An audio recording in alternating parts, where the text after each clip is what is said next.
Centrifical clutch for motorized bike, Chinese two-stroke, starter bearing modification.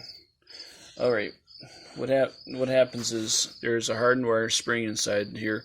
It puts tension on that roller bearing carrier, and it puts tension on those bearings, grip up against the center shaft, and that center shaft bolts on the crankshaft of the engine. Well, what happens is that hardened wire spring breaks, and no matter what you do, you can put springs on the outside of this thing and all that. No matter what you do, it will slip and slip and slip. The main reason why it slips is because this surface right here, there's nothing for those bearings to really grab onto, and because of that, it slips like hell. Well, what I did was I took a Dremel. Doesn't really exactly matter what size it is. I took a Dremel and I cut some grooves. If you cut them deep enough, it won't slip at all. But if you didn't cut them deep, it'll still slip a little bit. But so far, I seem to have solved the problem. When you pedal start, those little bearings, roller bearings, will actually grab onto these cuts in here, and then when it does that, it will spin the engine over.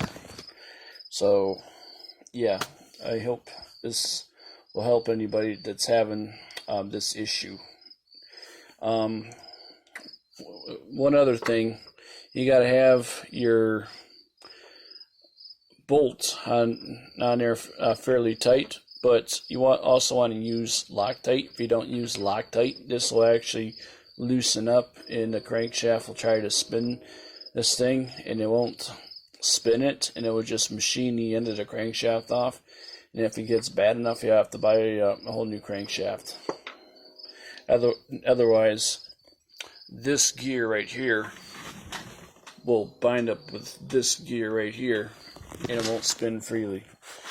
So yeah, hopefully this helped anybody out that's having this problem.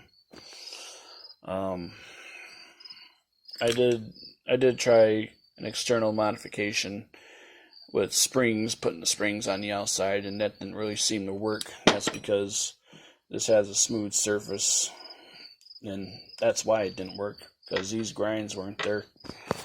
So yeah, that's what I did. Hope this helps anybody out.